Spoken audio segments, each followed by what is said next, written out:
पंचतंत्र कहानियां। 3 मछलियां। एक नदी के किनारे उसी नदी से जुड़ा एक बड़ा जलाशय था।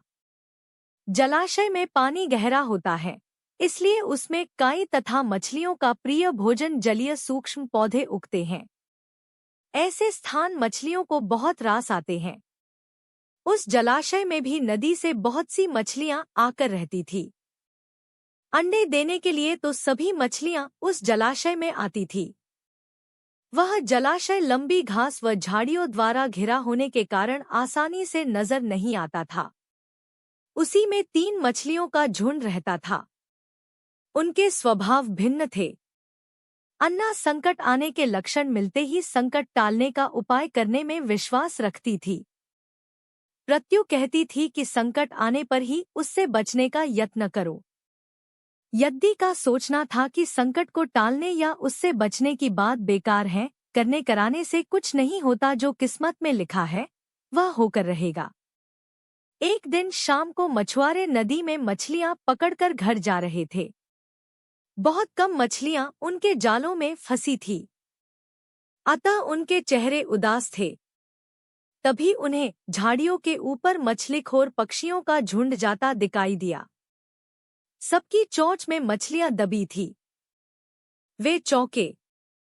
एक ने अनुमान लगाया, दोस्तों, लगता है झाड़ियों के पीछे नदी से जुड़ा जलाशय है, जहां इतनी सारी मछलियां पल रही हैं।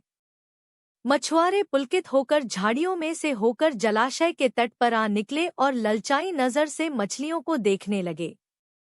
एक मछुआरा बोला, आहा, इस जलाशय में तो मछलियां भरी पड़ी हैं। आज तक हमें इसका पता ही नहीं लगा। यहाँ हमें ढेर सारी मछलियां मिलेंगी। दूसरा बोला। तीसरे ने कहा, आज तो शाम घिरने वाली है, कल सुबह ही आकर यहाँ जाल डालेंगे। इस प्रकार मछुआरे दूसरे दिन का कार्यक्रम तय करके चले गए। तीनों मछलियों ने मछुआरे की बात सुन ला थी। अन्ना मछली ने कहा, साथियों, तुमने मछुआरे की बात सुन ली। अब हमारा यहाँ रहना खतरे से खाली नहीं है। खतरे की सूचना हमें मिल गई है। समय रहते अपनी जान बचाने का उपाय करना चाहिए। मैं तो अभी ही इस जलाशय को छोड़कर नहर के रास्ते नदी में जा रही हूँ। उसके बाद मछुआरे सुबह आए, जाल फेंके मेरी बला से। तब तक मैं तो बहुत दूर अटखेलियां कर रही होंगी। प्रत्यु मछली बोली, तुम्हें जाना है तो जाओ, मैं तो नहीं आ रही। अभी खतरा आया कहाँ है, जो इतना घबराने की जरूरत है। हो सकता है संकट आए ही न। उन मछुआरों का यहाँ आने का कार्यक्रम रद्द हो सकता है। हो सकता है रात को उनके जाल चूहे कुतर जाएं। हो सकता है उनकी बस्ती में आग लग जाए। भूचाल आकर उनके गांव को नष्ट कर सकता है, या रात को मूसलाधार वर्षा आ सकती है और बाढ़ में उनका गांव बह सकता है। इसलिए उनका आना निश्चित नहीं है। जब वह आएंगे तब की तब सोचेंगे।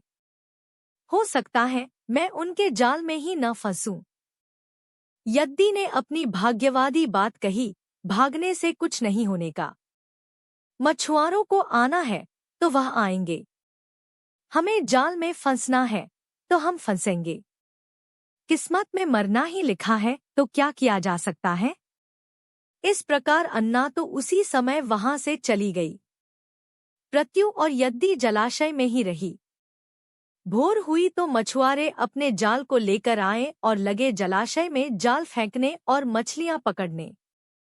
प्रत्यु ने संकट को आए देखा तो लगी जान बचाने के उपाय सोचने। उसका दिमाग तेजी से काम करने लगा। आसपास छिपने के लिए कोई खोखली जगह भी नहीं थी। तभी उसे याद आया कि उस जलाशय में काफी दिनों से एक मरे हुए ऊदबिलाव की लाश तैरती रही है।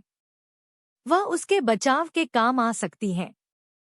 जल्दी ही उसे वह लाश मिल गई। लाश सड़ने लगी थी। प्रत्यु लाश के पेट में घुस गई और सड़ती लाश की सड़ांध अपने ऊपर लपेटकर बाहर निकली।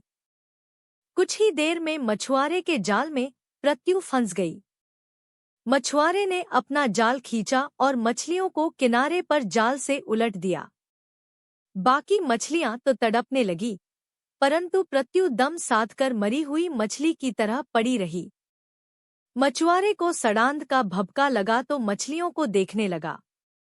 उसने निश्चल पड़ी प्रत्यु को उठाया और सूंघा। आख!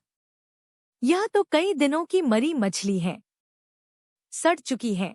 ऐसे बड़बड़ाकर बुरा सा मुंह बनाकर उस मछुआरे ने प्रत्यु को जलाशय में फेंक दिया। प्रत्यु अपनी बुद्धि का प्रयोग कर संकट से बच निकलने में सफल हो गई थी। पानी में गिरते ही उसने गोता लगाया और सुरक्षित गहराई में पहुंचकर जान की खैर मनाई। यद्दी भी दूसरे मछुआरे के जाल में फंस गई थी और एक टोकरे में डाल दी गई थी। भाग्य के भरोसे बैठी रहने वाली यद्दी ने उसी टोकरी में अन्य मछलियों की तरह तड़प-तड़पकर प्राण त्याग दिए। सीखा, भाग्य के भरोसे हाथ पर हाथ धरकर बैठे रहने वाले का विनाश निश्चित है।